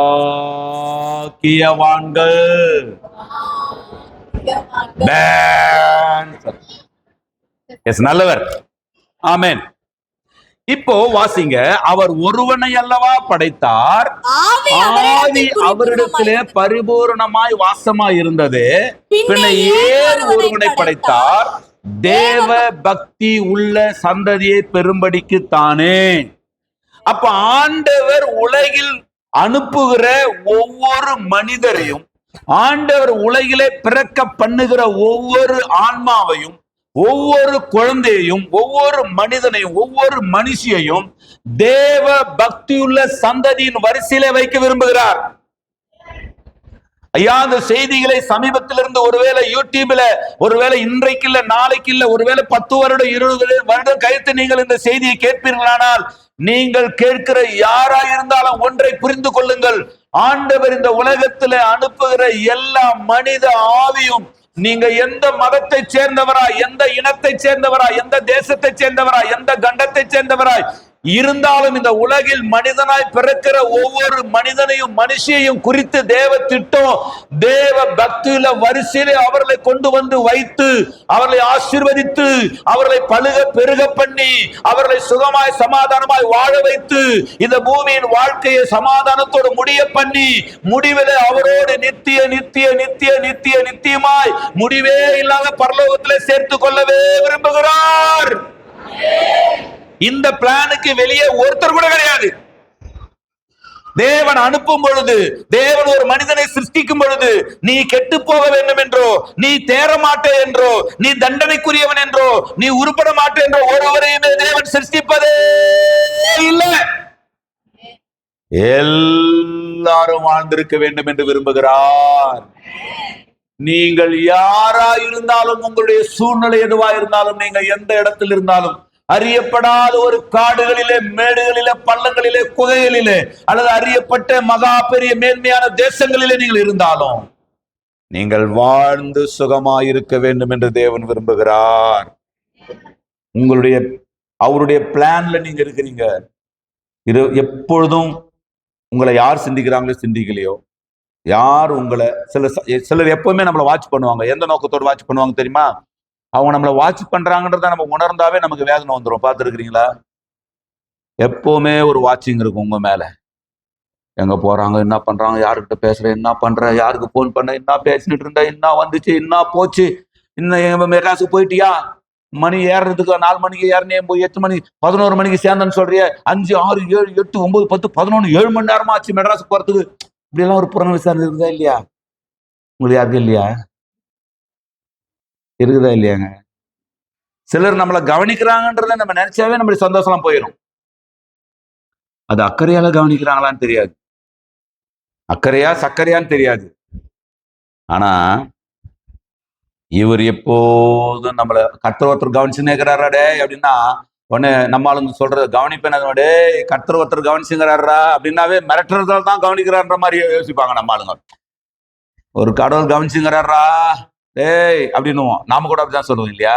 அதனுடைய நோக்கம் என்னடான்னு சொன்னா, நீ என் கண்ணில் மண்ணை போடலாம், அவர் கண்ணில் மண்ணை போட முடியாது, கர்த்தர் கவனிச்சிருவாரு உன்னை, கர்த்தர் கவனிச்சுங்கிறாரு, அவர் உன்னை கவனிச்சிருவாருன்ற மாதிரி ஒரு மிரட்டல் தோணியில சொல்றேன் இல்லையா? அவர் எப்போதும் இரக்கம் உள்ளவரு. நீ எப்படி முடி வெட்டினாலும் உன் மேல இரக்கம் தான் வைக்கிறாரப்பா. எப்படி முடி வெட்டினாலும் உன் மேல இரக்கம் வைக்கிறவர். கரெக்டா வெட்டினா எவ்வளவு இன்னும் கொஞ்சம் இல்லையா? அவரு கொஞ்சம் சந்தோஷப்படுத்தலாமே. அவர் படா படாவா நம்மளை சந்தோஷப்படுத்தும் போது நம்ம அவரை சோட்டா சோட்டாவாவது சந்தோஷப்படுத்தணும் இல்லையா? ஏதா விளங்குதா? சரி, அப்போ அவருடைய திட்டத்துக்கு வெளியே யாருமே கிடையாது. கர்த்தருக்கு யாராவது ஜெபிச்சு நீங்க ஒருத்தர் சபிச்சிருங்க பார்க்கலாம். ஏய், நான் என்கிட்ட வச்சுக்காத, என்கிட்ட சூனியக்காரங்கிறான் சொல்றானா இல்லையா? உலகத்துல சொல்றானா இல்லையாங்க? ஏய், பாக்குறியா உன்னை இந்த எண்ணி 30 நாள்ல தூக்கிறேன் பாக்குறியா? போறண்டா கேரளாவுக்கு சொல்றானா இல்லையா? சொல்றானா இல்லையா? ஹலோ, என்கிட்ட பவர் பிளான் ஒரு பாஸ்ட் இருக்கிறாரு, ஜெபம் பண்ணி உனக்கு சூனிய வச்சிடறேன் சொல்லுங்க பார்க்கலாம். எங்க பாஸ்ட் முட்டி போட்டாருன்னு வச்சுக்கோ, அவ்வளவுதான், முடியெல்லாம் கொட்டிடும். சொல்ல முடியுமா? நன்மையை மாத்திரம் தான் நம்ம மூலம் செய்வாரு. நமக்கும் தீமை செய்ய மாட்டாரு, நம்ம மூலமும் தீமை செய்ய மாட்டாரு. புரிஞ்சவங்க மட்டும், புரிஞ்சவங்க மட்டும் அல்லேலியா சொன்னீங்கன்னா மதியம் எல்லாருக்கும் பிரியாணி கொடுக்கப்படும். சாப்பிடுறது பிரியாணி நினைச்சு சாப்பிட வேண்டியதுதான். என்ன தயார் சொல்ற? நிஜமாவும் பிரியாணி வருதுன்ற இல்லையா? தோத்திரம். சரி, கவனிங்க. அப்போ தேவனுடைய திட்டத்துக்கு உள்ளதான் நீங்க இருக்கிறீங்க. உங்க பிள்ளை, நீங்க கவலைப்படாதீங்க. ஐயா, என் பிள்ளை சொல்ற பேச்சு கேட்க மாட்டேந்தியா, நீ கவலைப்படாதீங்க. உங்க பிரேயரை கண்டினியூ பண்ணுங்க. சிலருடைய வாழ்க்கையில குறைகள் இருக்கிறத நான் பாக்குறேன், என் வாழ்க்கையில குறை இருக்கிறத நான் பாக்குறேன். ஆண்டவர் நம்ம எல்லாரையுமே என்ன பண்றாருன்னா அவருடைய திட்டத்துக்கு நேரா வச்சு, இப்போ மரத்தை வாங்கி நீங்க அறுக்குறீங்கல்ல, மரத்தை வாங்கி அறுக்குறீங்கல்ல, அறுத்துட்டு அதுக்கப்புறமா அதை என்ன பண்ணுவீங்க? இழைப்பீங்க. பார்த்துருக்கீங்களா? ஆச்சாரிங்க யாரா இருக்கிறீங்களா? கார்பெண்டர்ஸ். மரத்தை வாங்கி அறுத்துட்டு, என்ன கந்தன் பிரதர், மரத்தை வாங்கி அறுத்துட்டு அப்படியே கொண்டாந்து அப்படியே தூணா செய்வீங்களா? அது வாஸ்பட்டி செய்வீங்களா? செய்ய மாட்டீங்க. என்ன பண்ணுவீங்க? இழைப்பீங்க. இழைச்சிட்டீங்க, அங்க இழைச்சிட்டீங்க, கொண்டாந்து கார்பெண்டர் கிட்ட கொடுத்து பாருங்க, ஒத்துக்கவே மாட்டாரு. அவரு ஒரு முறை ஒரு இழைப்பை இழைப்பாரு. பாத்துக்கிறீங்களா? ஆமாவா இல்லையா? எது வரைக்கும் இழைப்பாரு? இழைப்பாரா? ஏதோ ஒண்ணு செய்வாரு. எது வரைக்கும் பண்ணுவாரு? அத எது வரைக்கும் பண்ணுவாரு? அவர் மனசுல அந்த இடம் கம்ப்ளீட் ஆகிற வரைக்கும், இந்த இது கரெக்ட் ஆயிடுச்சுன்னு சொல்ற வரைக்கும் அவங்க அப்படி இழைச்சிட்டே இருப்பாங்க. ஆமென். இப்போ மரத்தை அறுத்த உடனே ஃபிட்டா அன்ஃபிட்டான்னு முடிவெடுப்பாரா? இழைச்சி அதை ஃபிட் ஆக்குவாரா? இப்ப அவன் அன்ஃபிட்டா இருக்கிறான், கவலைப்படாது. இப்ப வண்டியை வேகமா ஓட்டுற, இன்னொரு 2 வருஷத்துக்கு அப்புறம் வேகமா ஓட்ட மாட்டேப்பா. இப்பதான் அவன் அட்டகாசம் பண்றான், இன்னும் 1 வருஷத்துக்கு அப்புறம் அட்டகாசம் பண்ண மாட்டான். இப்பதான் உங்க மனசை நோக்கடிக்கிறான், இன்னும் 1 வருஷம் தான் உங்க மனசுக்கு சந்தோஷமா இருப்பான். அன்புள்ள அப்பாவே, நான் இங்கே நன்றாய் உள்ளேன். நீங்க சாப்பிட்டீங்களாப்பா? அடாடா, என் புள்ளதானா, நீயா பேசியது? அப்படி பேச வைக்க போறாரு ஆண்டவருங்க. அப்படிதான் நீங்க இப்ப நீங்க நினைக்கிறீங்களா உங்க பிள்ளைங்களை குறிச்சு? எந்த பிள்ளை உங்க மனதை நோக்கடிக்குதோ அந்த பிள்ளை 100 மடங்கு உங்க மனசை சந்தோஷப்படுத்த போகிறது. ஏன்டா இந்த பிள்ளைய பெத்த நீங்க நினைக்கிறீங்களா? அந்த பிள்ளைய நீங்க பெத்ததுக்காக சந்தோஷப்பட போறீங்க. இன்னைக்கு துக்கப்படுகிற நீங்கள் அப்படியே துக்கப்பட போறது இல்லை. ஏன்டானா செதுக்குற கர்த்தர் அவங்களை இந்த பிளானை விட்டு, அவங்க ஒருவேளை அவருடைய பிளானை விட்டு வெளியே போனா, ஆனா அவருடைய பிளான்ல இருந்து அவங்களை வெளியே கொண்டு போகவே இல்லை. நல்லா புரிந்து கொள்ளணும். தெய்வீக திட்டத்தில் நீங்கள் மட்டுமல்ல, உங்கள் பிள்ளைகளும் உண்டு. இன்றைக்கு மறுபடியும் வந்த பிள்ளைகளுக்காக நம்ம சந்தோஷப்படுறோம். சின்ன வயசுல இருந்தே நம்ம கூட இருந்தானே, சின்ன வயசுல இருந்தே ஆளுகள் இருந்தே அடப்பாய் போயிட்டியே அப்படின்னு நினைச்சவங்களை மறுபடியும் கர்த்தர் கொண்டு வந்து சந்தோஷப்படுத்துகிறார். ஆமென். ஆண்டவருடைய திட்டத்துக்கு வெளியே இருக்கிறதை நினைக்காதீங்க. அவங்க மாம்சமும் ரத்தமும் கொண்ட மனுஷனே அவருடைய திட்டத்துக்கு அட்டகாசம் பண்ணும்போது அவர் அட்டகாசம் பண்ண மாட்டாரா? உன்னை அப்படி பிடிச்சிருவாரு, அப்படியே உடும்பு புடி பிடிச்சிருவாரு. யூத்தும் பாரும், விடுப்பா, என்ன விடுப்பாடே. உன்னை காக்கவும், உன்னை மகிமைப்படுத்தவும், உன்னை ஆசீர்வதிக்கவும், உனக்கு நன்மை செய்யவும், உனக்கு பரலோகத்தை கொடுக்கவும் உன்னை நான் பிடிச்சிருக்கிறேன். நீ திமிரிங்கடு. நீ என்ன பண்ண போற? திமிரிங்கடு. கையை டைட்டா பிடிச்சிடுவாரு, டைட்டா பிடிச்சிருவாரு. அவரு வெயிட்டாவும் டைட்டாவும் முடிப்பாரு. ஒன்னும் பண்ண முடியாது. உங்க பிள்ளைங்க எல்லாம் அவர் கண்ட்ரோல்ல தான் இருக்கிறாங்க, பயப்படாதீங்க. உங்க கணவர், ஐயா நான் எவ்வளவு நாளா ஜெபம் பண்ணிக்கிறேன் தெரியுமாயா, என் கணவர், நீங்க கவலையப்படாதீங்க. உங்க இந்த பக்கம் பேசணும் இல்லையா? உங்க கணவர் தேவனுடைய கண்ட்ரோல்ல தான் இருக்கிறாரு. லாவண்யா கவலைப்படாத, நல்லவர். ஐயா உங்க மனைவி வியாதியில் இருக்குதுன்னு நினைக்காதீங்க. உங்க மனைவியினுடைய வியாதி அவருடைய கண்ட்ரோல்ல தான் இருக்குது. அவர் அந்த வியாதியில அவர்களை வருத்தப்பட விட மாட்டார். அப்ப நீங்க சமாதானமா இருங்க, சந்தோஷமா இருங்க. ஐயா என் புள்ள இப்படி பண்ணிச்சியா, என் பொண்ணு அப்படி பண்ணிச்சியா, என் மனைவி அப்படி பண்ணிட்டாயா, என் புருஷன் அப்படி பண்ணிட்டாயா, என் சகோதரன் அப்படி பண்ணிட்டாயா, இல்லையா என்னை சுத்தி இருக்கிறவங்க அப்படி பண்ணிட்டாங்கய்யா, பக்கத்துல தான் வச்சு என்ன இப்படி பண்ணிட்டாங்கய்யா. ஒன்னும் கவலைப்படாதீங்க. எல்லாத்தையும் சீர்படுத்தி, எல்லாவற்றையும் ஸ்திரப்படுத்தி, எல்லாவற்றையும் பலப்படுத்தி, எல்லாவற்றையும் ஒழுங்குபடுத்தி உங்களை கிருபையாய் ஆண்டவர் நடத்தி உங்கள் மனதை குளிர பண்ணி இந்த பூமியில நிம்மதியாய் உங்களை உறங்க வைத்து உங்களை ஜீவனோடு எழுப்பி நீங்கள் எதெல்லாம் நடந்தால் நிம்மதியாய் வாழ்வீர்களோ அதுக்கு மேல அவருடைய ஆலோசனையை உங்களுக்கு கொடுத்து உங்களை நிம்மதியாய் நடத்த அவர் வல்லவராய் இருக்கிறார். சிலர் சொல்லுவாங்க பாத்துக்கிறீங்களா, ஜபம் பண்ண அடிச்சா இருப்பாரு கர்த்தர் அவனை. நான் என் வாழ்க்கையில அப்படி ஒரு ஜபம் பண்ணதே கிடையாது. எவனை எவ்வளவு பேர் மனநோகடிக்க பண்ணியிருக்கிறாங்கோ, மனசை எவ்வளவு பேர் வருத்தப்படுத்தி இருக்கிறாங்கோ. நான் சில நேரங்களில் யோசிப்பேன், ஆண்டவரே எனக்கு ஒரு வரத்தை கூட ஆண்டவரே. அப்புறம் இறையில் அறிவெல்லாம் வரும்போது சொல்லுவாரு, இந்த ஜபத்துக்கெல்லாம் கேட்க முடியாது, நீ என்ன வரங்கட்டா கொடுப்பாரு, என்ன வரங்கட்டா கொடுப்பாரு, செத்தவனை உயிரோடு எழுப்புற வரங்கட்டா கொடுப்பாரு, உயிரோடு இருக்கிறவன சாகடிக்கிற வரங்கட்டா கொடுக்க மாட்டாரு. புரிஞ்சவங்க மட்டும். பெங்களூர் தம்பி புரியுதுங்களா? செத்துட்டான் ஒருத்தன், ஆண்டவரே நான் அவனை உயிரோடு எழுப்பணும், அந்த வரத்தை கொடுப்பாரு. நல்லா இருக்கிறவன் தலைமையில கை வச்சா அவன் நாசமா போற வரத்தை எல்லாம் ஆண்டு கொடுக்கவே மாட்டாரு. நீ எவ்வளவு பெரிய பாஸ்டர், நீ எவ்வளவு பெரிய பவர்ஃபுல்லான ஆளாரு, பக்கத்தில் இருக்கிற ஒரு குடிகாரனை நீ சபிக்க முடியாது. ஏன்னா அந்த குடிகாரன் யார் லிஸ்ட்ல இருக்கிறான்? அந்த குடிகாரன் யார் லிஸ்ட்ல இருக்கிறான்? அவருடைய பரலோக திட்டத்தில் இருக்கிறான். அவனுக்கு உயிர் போற வரைக்கும் வாய்ப்பு இருக்குது, அவர் வருகிற வரைக்கும் வாய்ப்பு இருக்குது. அந்த கல்லனை ஒருவேளை விசுவாசிகள் எல்லாரும் அந்த கல்லனை சிலுவைக்கு முன்னாடி சந்திச்சிருந்தா சொல்லியிருப்பாங்க, நாங்கள் செய்த ஊக்கமான ஜபத்தினாலே எங்களுக்கு விரோதமாக செயல்பட்டு கொண்டிருந்த இந்த கல்லனை கர்த்தர் அவன் கையிலே, பிலாத்துவின் கையில ஒப்பு கொடுத்தார். ஹல்லேலூயா. எங்களுக்கு விரோதமாய், சபைக்கு விரோதமாய் செயல்பட்டு கொண்டிருந்த சத்துருவன் அப்படி சொல்லியிருப்போம். கல்லன் போயிட்டு இயேசு கிறிஸ்துவ மீட் பண்றான் கல்வாரியில. அவன் பார்க்கறான், எல்லாவற்றையும் கேட்டு பார்த்து போர் அடிச்சு போயிருந்த அவனுக்கு திடீர்னு ஒரு வார்த்தை, அவன் சாவை விட பெரிய ஒரு வல்லமையான வார்த்தையை கேட்டான். Father forgive them. அவர்கள் செய்கிறது என்னதென்று தெரியாம செய்யறாங்க, அவங்கள மன்னிச்சிருங்கன்னு உடனே இவனுக்கு சிலுவையில் அறையப்பட்ட வழியெல்லாம் போயிடுச்சு. அப்படியானால் இவர் யாரா இருக்கணும்? அப்படியானால் மரணத்தின் கடைசியில கூட ஒரு மனிதனை பரலோக வாசியாய் மாற்ற ஏன் இயேசு வல்லவர். நாம ஏன் நல்லா இருக்கிறவன போயிட்டு நாம நாசமா போனேன்னு சொல்லுவானே, பேசுறது புரியல? அப்படியானால் இந்த மாதிரி தேவனை ஏற்றுக்கொள்ளாத, தேவனுக்கு விரோதமா இருக்கிற பவுலை நீங்க என்னன்னு பார்த்திருப்பீங்க? சபைகளை துன்பப்படுத்துற பவுலை நீங்க என்னன்னு பார்த்திருப்பீங்க?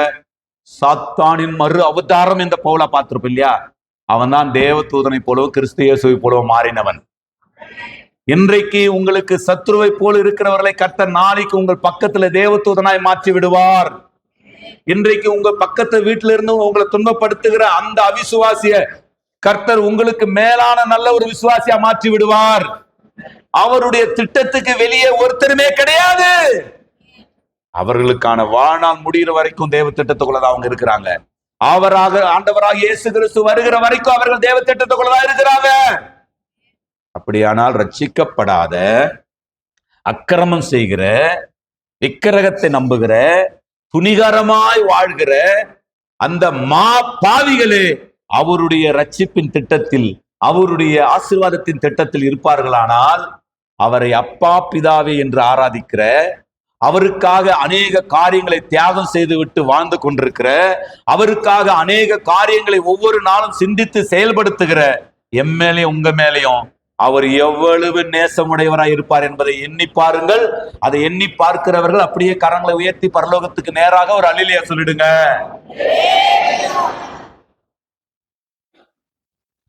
இப்போ பக்தி உள்ள சந்ததியை பெறுவதுதான் தேவனுடைய திட்டம். நல்லா புரிந்து கொள்ளணும். இது ஒரு தொடர் செய்தி. நீங்க புரிந்தா மட்டும்தான் இது படியா தெரியும்.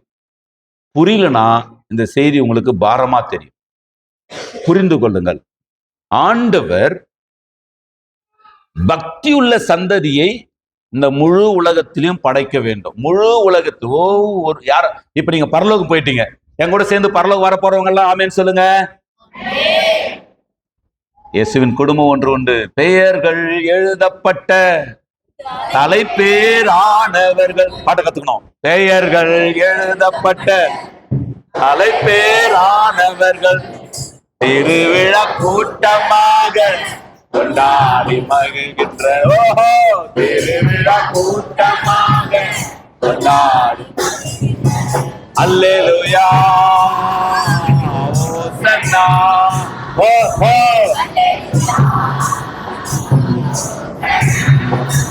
பாட்டம் கொண்டாட்டம் கொண்டாட்டம் நம் தகப்பனே ஓஹோ கொண்டாட்டம். அப்போ எல்லாரும் பரலோகத்துக்கு வர போறீங்க. ஆமென். எல்லா தேசத்து மக்களும், எல்லா கண்டத்தில் வாழ்கிற இயேசு கிறிஸ்துவை சொந்த ரட்சகரா ஏற்றுக்கொண்டவர்களும், இயேசு கிறிஸ்துவின் வார்த்தை எழுதப்பட்ட இயேசுவையும் எழுத்தின்படியான இயேசுவையும் ஏற்றுக்கொண்டவங்க எல்லாரும் பரலோகத்துக்கு வரப்போகிறோம். வந்துட்டோம். இப்ப அங்க யார பாருங்க, யாரை பார்த்தாலும் யாராதான் தெரிவாங்க, யாரை பார்த்தாலும் யாராதான் தெரிவாங்க. துதிக்கிறோம், மகிமைப்படுத்துகிறோம், யாருமே போர் அடிக்க மாட்டாங்க. நான் 96 97 பைபிள் காலேஜ் படிச்சேன் இல்லையா, 246 பேர் நாங்க படிச்சோம். இப்ப நான் யோசிக்கிறேன், அங்க போய் சேர்ந்த பொழுது 300 நாள் நான் டிக்கெட் அடிச்சுட்டேன். 47 நாள் வரைக்கும் அடிச்சிருக்கிறேன். 47 நாளும் 46 நாளும் நான் அடிச்சேன். என்னைக்கு கழியும் 46 நாள் வரைக்கும் அடிச்சேன். இன்னைக்கு எனக்கு ஒரு வாய்ப்பு கொடுத்தீங்கன்னு வைங்களேன், 10 வருட வேதாகம கல்லூரி ஏதாவது இருந்தா இப்ப எனக்கு ஒரு வாய்ப்பு கொடுத்தீங்கன்னா ஓடிடுவேன். ஏன்னா என் வாழ்க்கையில ஐயோயோயோ நான் அனுபவித்த சந்தோஷத்துல கொண்டாடப்பட வேண்டிய நாட்கள் வேதாகம கல்லூரி நாட்கள். என்னுடைய அறைக்கு மேல நான் என் அறையில் தங்குறேன். எனக்கு ஒரு அறை இருக்குது. The world best tourist place எதுன்னு என்கிட்ட கேட்டீங்கன்னா என்னுடைய 10க்கு 11 அறை தான். எங்க வீட்டாம சொல்லுவாங்க, ஏன்னா வயசுக்கு வந்த பொண்ணு வீட்டுக்குள்ள உட்காந்துங்கிற மாதிரியே உட்காந்துங்கிறியா அந்த ரூம்ல, எப்ப பார்த்தாலும் அந்த ரூம்ல உட்காந்துங்கிறியா. அந்த ரூம் அது ஒரு சொர்க்கம், அது ஒரு சுகம். கர்த்தருக்கு அற்புதமானதுங்க. சரி, நம்ம பாயிண்ட்டுக்கு வந்துடலாம். நீங்க எங்க திரும்பினாலும்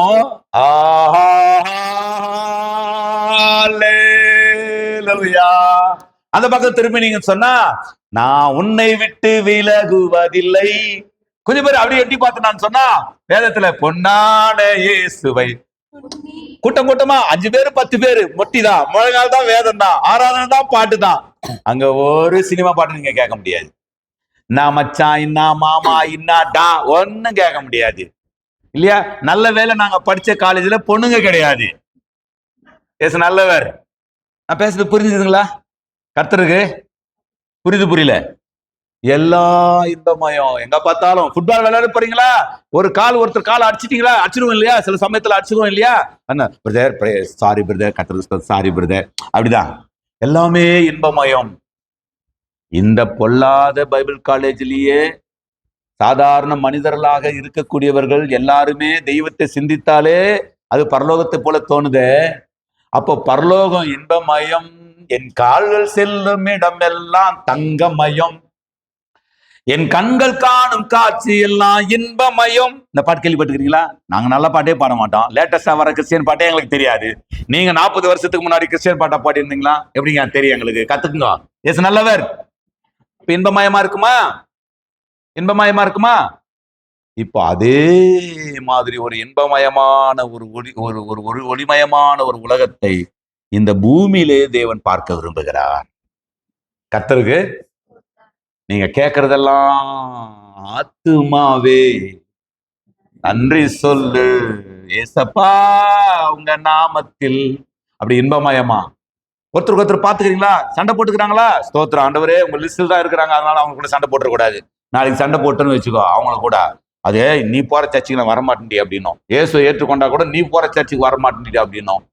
பார்க்கலாமா, விடலாமா? கர்த்தருக்கு அப்படியே முறைப்பாங்க.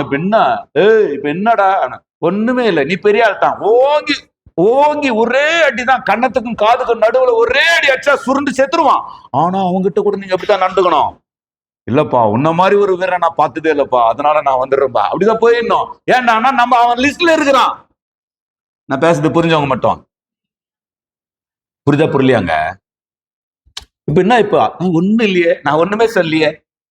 எஸ் நல்லவர். இது அவங்க 10 பேர் இருந்து நாம 2 பேர் இருக்கும்போது மட்டும் இல்ல, நாம 20 பேர் இருந்து அவன் 2 பேரா இருந்தா கூட இல்ல அவன் லிஸ்ட்ல இருக்கிறான்டா, ஏன் கோச்சுக்கிற, கோச்சுக்காத. எஸ் நல்லவர். நல்லவரா கெட்டவரா? அப்போ பரலோக தேவனுடைய திட்டம் என்னன்னா, பரலோகத்துல செய்யப்படுகிறது போலவே மகிழ்ச்சியான, சமாதானமான, ஆசீர்வாதமான, சந்தோஷமான ஒரு உலகத்தை பூமியிலே தேவன் ஸ்தாபிக்க விரும்புகிறார். அதனால தான் மத்தேயு 6:10 சொல்றாரு, பரமண்டலங்கள் இருக்கிற எங்கள் பிதாவே, உம்முடைய நாமம் பரிசுத்தப்படுவதாக, உம்முடைய ராஜ்யம் வருவதாக, உம்முடைய சித்தம் பரலோகத்திலே செய்யப்படுகிறது போல பூமியிலே செய்யப்படுவதாக. அப்படியானால் இந்த பூமியிலேயும் பரலோகத்தின் திட்டம், இந்த திட்டத்தோட தான் யார்கிட்ட வந்தாரு? ஆபிரகாம் கிட்ட வந்தாரு, ஆதாம் கிட்ட வந்தாரு, லூசிபர் கிட்ட வந்தாரு, ஒவ்வொரு மனிதர்கிட்டையும் வராரு. அந்த திட்டங்களை அவர்கள் இழந்தாலும் தேவ திட்டத்தை இன்னொரு மனிதனை கொண்டு அவர் மறுபடியும் இந்த உலகத்தை மறுபடியும் அந்த திட்டத்துக்குள்ள கொண்டு வர விரும்புகிறார். ஆதாமை கொண்டு முழு உலகத்தையும் இந்த பரலோக திட்டத்துக்குள்ள கொண்டு வர விரும்பினார். ஆதாம் அதை இழந்த பொழுது ஆண்டவர் ஆபிரகாமுக்குள்ள வந்து, பூமியில் உள்ள வம்சங்கள் எல்லாம் உனக்குள்ள, உன் சந்ததிகளுக்குள்ள ஆசீர்வதிக்கப்படும். இந்த தெய்வீக திட்டத்துக்குள்ள நீங்க வரணும்னு யோசித்தாவே ஆசீர்வாதங்கள் தொடங்க ஆரம்பிச்சிடும். தெய்வீக திட்டத்துக்குள்ள நீங்க வரணும்னு ஆசைப்பட்டாவே உங்களுடைய மரண வியாதிகள் உங்களை விட்டு விலகும். இந்த தெய்வீக திட்டத்துக்குள்ள நீங்க வரணும்னு பிளான் பண்ணுங்க, உங்களுடைய வாதை பொல்லாப்புகள் உங்க கண்களுக்கு முன்பாக உங்களை விட்டு விலகும். அப்படியானால் ஒவ்வொருவரையும் இந்த தெய்வீக ஆசீர்வாதத்துக்குள்ள தேவன் கொண்டு வர விரும்புகிறார். அப்படி பக்தியுள்ள சந்ததிகளை அவர் மொத்தமா படைக்கல. ஒரே நாள்ல நட்சத்திரங்களை எத்தனை நட்சத்திரங்கள் ஆண்டு ஒரே நாள்ல படிச்சிருப்பாரு? ஒரே நாள்ல எத்தனை நட்சத்திரங்கள் ஆண்டு படிச்சிருப்பாரு? எதுனா விலங்குதா? எத்தனை நட்சத்திரங்கள் ஆண்டு படிச்சிருப்பாரு? ஒரு நாள்ல எவ்வளவு நேரத்துல படிச்சிருப்பாரு? ஐயா உங்களுக்கு ஒண்ணு தெரியுமா? இந்த பூமிக்கும் முதல் நட்சத்திரம் ஆல்பா செமிஸ்ட்ரி என்று சொல்லப்படுகிற அந்த முதல் நட்சத்திரத்துக்கும் 4.5 வருடம் ஒளியின் வேக தூரத்தில் இருக்குதான். 4.5 வருட ஒளியின் வேக தூரத்துல. தயவுசெய்து சிந்திங்க. கடவுள் இல்லை என்று சொல்லுகிறவர்களே, கடவுள் இருந்தா காட்டுன்னு சொல்றவங்களே, இதை கொஞ்சம் சிந்திங்க. இந்த பூமிக்கும் இப்போ சமீபத்துல ஒரு நியூஸ் ஒன்று ரொம்ப பிரபலமா வந்துச்சு, பாத்தீங்களா? சொர்க்கம் இருக்கும் இடத்தை விஞ்ஞானிகள் கண்டுபிடித்தார்கள் சொல்லிட்டு, அதை யாராவது பாத்தீங்களா யூடியூப்ல? சொர்க்கம் இருக்கிற இடம் கண்டுபிடிக்கப்பட்டிருக்கிறது அப்படின்னு ஒரு கெஸ் பண்றாங்க. 274 போட்டு 30 0 போட்டா எவ்வளவு தூரமோ அவ்வளவு தூரத்துல சொர்க்கம் இருப்பதாக வல்லுநர்கள், விஞ்ஞான வல்லுநர்கள் கருதுகிறார்கள் அப்படின்னு போட்டிருக்குதான். ஒரு செகண்ட்ல 1.5 செகண்ட்ல நிலா கிட்ட போற அந்த வேகத்துல 8.5 நிமிடம் பயணம் செய்தால்தான் சூரியன் கிட்ட போக முடியும். அதே வேகத்துல 4.5 வருடம் பயணம் செய்தால்தான் ஆல்பா செமிஸ்ட்ரி என்று சொல்லப்படுகிற முதல் நட்சத்திரத்துக்கிட்ட போக முடியும். என்ன சொல்றாங்க? இந்த பூமிக்கும் ஆல்பா செமிஸ்ட்ரிக்கும் எவ்வளவு தூரம் இருக்குதோ அவ்வளவு பெரிய நட்சத்திரங்கள்லாம் இருக்குதான். புரிஞ்சவங்க ஏதாவது புரியுதா உங்களுக்கு? புரியுது புரியுற மாதிரி தலையாட்டுறீங்க. அந்த மாதிரி நட்சத்திரங்கள், எத்தனை நட்சத்திரங்கள் வானத்தில் இருக்கு தெரியுங்களா? ஐயா 10,000 கோடி நட்சத்திரம் சேர்ந்தால் ஒரு நட்சத்திர குடும்பம். அது போல 1000 கோடி நட்சத்திர குடும்பம் இருக்குது. இவ்வளவு நட்சத்திரத்தை தலையை சொரிஞ்சு உண்டாக்கி இருப்பாரா? அவர் சொல்ல.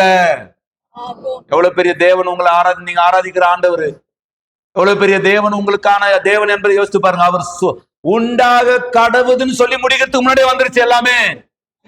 ஐயா, மனிதனுடைய அனந்த ஞானம் கிரகிக்கும் தன்மைகளுக்கு அப்பாற்பட்ட மகா பெரிய தேவன் நம்முடைய ஆண்டவராக இயேசு கிறிஸ்து.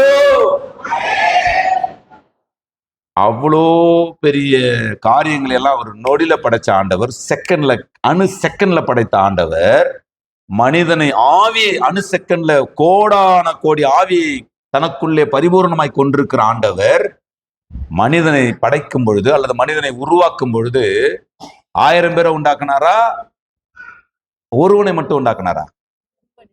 யார உண்டாக்குனாரா? அவர் ஒருவனை அல்லவா? ஆவி அவரிடத்துல பின்ன ஏன் ஒருவனை படைத்தார்? தேவ பக்தியுள்ள சந்ததி. எல்லா பழங்களும் அதுக்காக தான் சிருஷ்டிக்கப்பட்டிருக்குது. எல்லா உலகத்தின் ஆசீர்வாதங்களும், எல்லா உணவு வகைகளும், எல்லா பரப்பன நீர்வன, எல்லா இந்த காஸ்மெட்டிக்ஸ் எல்லாமே தேவ பக்தியுள்ள சந்ததிக்காக படைக்கப்பட்டிருக்கிறது. மறக்கவே கூடாது. ஆகவேதான் இது புரிந்து கொள்ளாதவங்க என்ன பண்றாங்கன்னா, சர்வமும் சக்திமயம் என்று சொல்லுகிறார்கள். அவங்களுக்கு இது புரியல. சர்வமும் தெய்வமயம் என்று சொல்லுகிறார்கள். ஒரு விதத்துல அதை எப்படி சொல்லணும்? சர்வமும் தெய்வத்தால் சிருஷ்டிக்கப்பட்டிருக்கிறது. ஆகவே தேவன் தன்னுடைய சிருஷ்டிப்புகளின் மூலமாக தன்னுடைய பிளானை வெளிப்படுத்துறாரு. அந்த பிளான் ஆஃப் காட் அவங்களுக்கு தெரியாதனால, உனக்குள்ளும் இறைவன் உண்டு, எனக்குள்ளும் இறைவன் உண்டு, சர்வமும் சக்திமயம். அவங்களுக்கு அது புரியல. அப்போ என்ன புரியல? சர்வமும் தேவனால் சிருஷ்டிக்கப்பட்டிருக்கிறது. சக்திமயம் தான். சக்தி மீன்ஸ் பவர், வல்லமை. வல்லமை என்றால் இறைவன். இறைவன் என்றால் இயேசு கிறிஸ்து. இறைவன் என்று ஒருவர் உண்டு.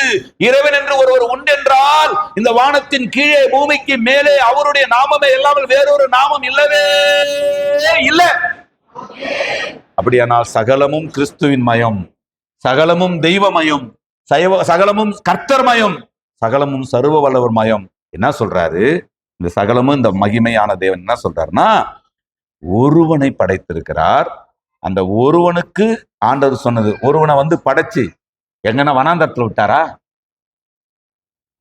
நீங்க புரியலன்னு வச்சுக்கோ. ரைட், கர்த்தர் நல்லவர். நம்ம கல்யாணம் பண்ண சோகமா இருக்கிற, கல்யாண பயம் வந்துச்சா? எல்லாருக்கும் கல்யாண சந்தோஷம் வரும்னுவாங்க, சிலருக்கு கல்யாண பயம் வரும். எஸ், நல்லவர் இல்லையா? இவர் எப்படிப்பட்டவரோ, காற்றும் கடலும் இவருக்கு கீழ்ப்படுகிறது.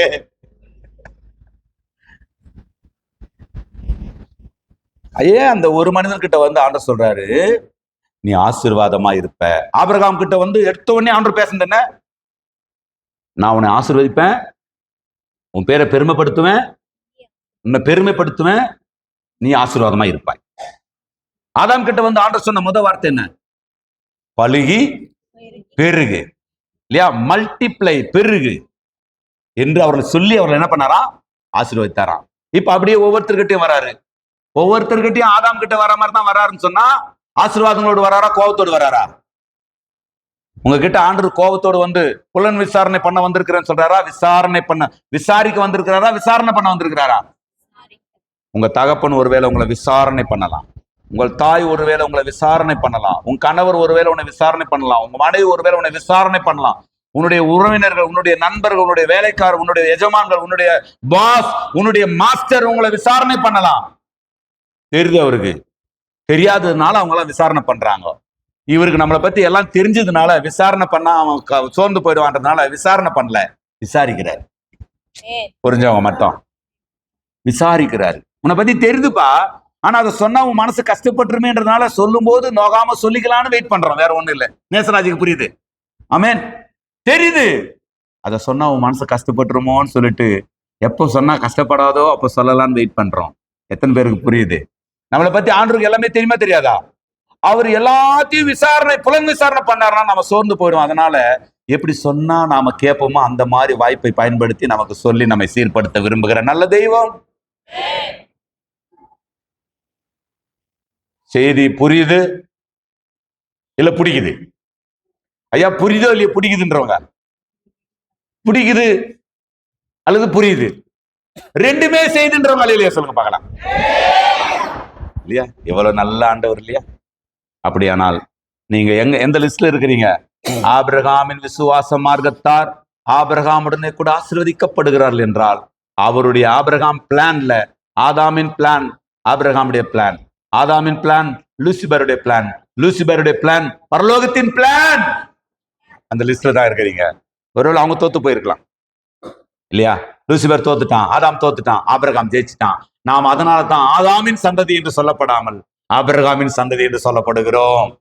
தோத்தவங்களை கொண்டு வந்து ஆண்டவர் நம்மளோட கம்பேர் பண்ணி இந்த தோத்த சந்ததின்னு சொல்லி ஒருவேளை உலகத்துல ஒருவேளை ஜென்மப்பாவம் நம்மளை தொடர்ந்தாலும் ஆண்டவர் சொல்றாரு, இந்த விசுவாசம் உள்ள ஆபிரகாமோடு நீ ஜாயின் பண்ணியானா, ஆபிரகாம் விசுவாசித்த கர்த்தரை நீ விசுவாசித்தியானா, ஆபிரகாம் ஏற்றுக்கொண்ட கோட்பாட்டை நீ ஏற்றுக்கொண்டா, ஆபிரகாமின் ஆசீர்வாதங்கள் உனக்கும் தலைமுறைகளுக்கும் தலைமுறைகளுக்கும் என்றென்றைக்கும் வந்து பலிக்கும். தொடர்ந்து ஆபிரகாமை பற்றி நாம் தியானிக்க போகிறோம். எல்லாரும் எழுந்து நிக்கலாங்களா? ஹல்லேலூயா,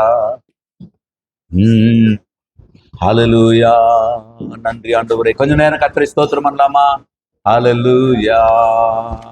கல்வாரி சிலுவையினா என் பாவங்கள் உடைந்ததையா,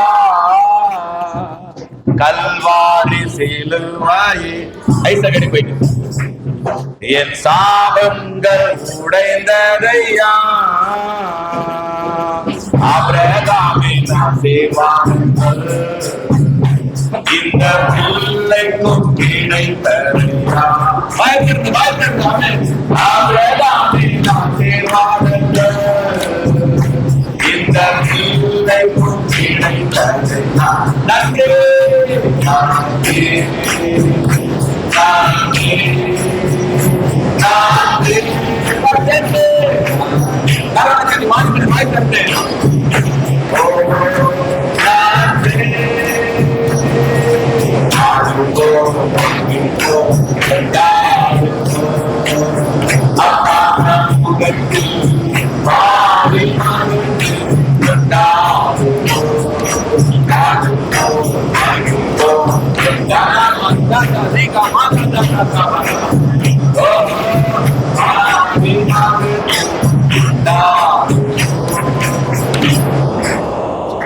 ஆண்டவர் விசுவாச மார்க்கத்தார் எவர்களோ அவர்கள் விசுவாசம் உள்ள ஆபிரகாமிடமே கூட ஆசீர்வதிக்கப்படுகிறார்கள். எல்லாம் வாய்ந்து சொல்லுங்க, விசுவாச மார்க்கத்தார் எவர்களோ அவர்கள் விசுவாசம் உள்ள ஆபிரகாமிடமே கூட ஆசீர்வதிக்கப்படுகிறார்கள். அப்படியானால் ஆபிரகாமை தேவன் ஆசீர்வதித்தது பரலோக திட்டம். ஆண்டவர் ஆபிரகாமை ஆசீர்வதித்தது பக்தியுள்ள சந்ததியை பெறுவதற்கான பரலோக திட்டம். இன்றைக்கு உங்களையும் என்னையும் ஆண்டவர் ஆசீர்வதிக்க விரும்புவதும் பரலோக திட்டம் தான். அவருடைய திட்டத்துக்கு வெளியே யாருமே இல்லை. அவருடைய திட்டத்துக்கு வெளியே இன்றைக்கு ஒருவேளை அவர்கள் இருந்தாலும் ஒருவேளை கர்த்தர் அவர்களை நாளைக்கு அல்லது சீக்கிரமா அவருடைய திட்டத்துக்குள்ளே கொண்டு வருவார். ஒருவேளை இன்றைக்கு அவருடைய திட்டத்துக்கு வெளியே ஒருவேளை நீ இருந்தேனா, உன் வாழ்வும் உன் வாழ்க்கை உன் சுபாவம் உன் பழக்க வழக்கம் இருக்குமானா ஆண்டவர் உன்னை வெறுக்கல, ஆனா அவருடைய திட்டத்துக்குள்ள நீ வருவாயா? உன் குடும்பத்தை ஆண்டவர் வெறுக்கல, அதனால்தான் இன்றைக்கு வரைக்கும் ஜீவனோடு இருக்கிறீங்க. அவருடைய திட்டத்துக்கு வாங்க. ஆண்டவரே உங்களை நீர் எங்களை மகிமைப்படுத்துகிறீர், நாங்க உங்களை மகிமைப்படுத்த ஒப்பு கொடுக்கிறோம், உம்மை சந்தோஷப்படுத்த ஒப்பு கொடுக்கிறோம், உம்மை உயர்த்த ஒப்பு கொடுக்கிறோம். இன்னும் எங்களை ஆசீர்வதிக்கிறதுல நீர் அக்கறை உள்ளவராய் இருக்கிறீர். ஆபிரகாமின் ஆசீர்வாதங்கள் அவருடைய விசுவாச சந்ததிகளுக்கும் பலிக்கும். யார் அவருடைய விசுவாசத்தின் சந்ததி? மாம்சத்தின் சந்ததி ஆகிய ஆபிரகாம், ஈசாக்கு, யாக்கோபு. நாம் பயாலஜிக்கல் பிள்ளைகள் அல்ல, ஆபிரகாமுக்கு ஆவிக்குரிய பிள்ளைகள். அந்த ஆசீர்வாதங்கள் அப்படியே நம்ம மேல வந்து பலிப்பதாக. என் மேல வந்து பலிக்கணும்ன்றவங்களாம் வாயை திறந்து கொஞ்ச நேரம் ஸ்தோத்திரம் பண்ணுங்க கர்த்தரை. ஓ மரபஸ்கந்தலா உரலகமதனம சிவலபரிகமலதரகமரா. வாயத்தர ஸ்தோத்திரம் பண்ணுங்க, வாயத்தர ஸ்தோத்திரம் பண்ணுங்க, சத்தம் உயர்த்தி ஸ்தோத்திரம் பண்ணுங்க. ஆமென், ஆமென், ஆமென், ஆமென். ஆண்டவரே, ஆபிரகாமின் ஆசீர்வாதங்கள், ஆபிரகாமின் வாக்கு தத்தங்கள், ஆபிரகாமின் வார்த்தைகள், ஆபிரகாமின் செழிப்பு, ஆபிரகாமின் பெருமை, ஆபிரகாமின் மேன்மை, ஆபிரகாமுக்கு தேவன் கொடுத்திருக்கிற பரலோகத்தினுடைய அந்த ஒரு வாக்கு தத்தங்கள் எனக்கும் எங்களுக்கும் எங்கள் தலைமுறைகளுக்கும் உம்மை விசுவாசிக்கிற இயேசு கிறிஸ்துவின் சந்ததிகளா இருக்கிற ஒவ்வொரு ஆவிக்குரியவர்களுக்கும் வந்து தங்குவதாலே. இயேசு கிறிஸ்துவின் நாமத்தில் தாழ்த்துகிறோம். எல்லா இயேசு கிறிஸ்துவை ஏற்றுக்கொண்ட தேவ பிள்ளைகள் மேலும் ஆபிரகாமின் ஆசீர்வாதங்கள் தங்குவதாக. இயேசுவின் மூலமாய் ஜெபித்தோம் ஜீவனுள்ள நல்ல பிதாவே. சத்தம் உயர்த்தி சொல்லலாமா?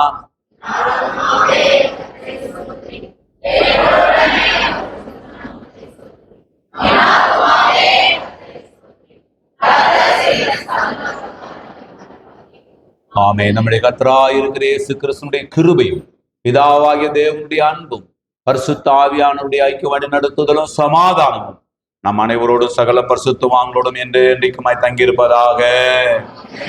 அல்லேலூயா, அல்லேலூயா, அல்லேலூயா. ஒரு கரங்களை சகோதரிகள் சகோதரிகளுக்கு கையை பக்கத்துல இருக்கவங்க கையை கொடுங்க. கர்த்தருக்கு ஸ்தோத்திரனுங்க. கர்த்தருடைய ஆசீர்வாதம். ஆமென்.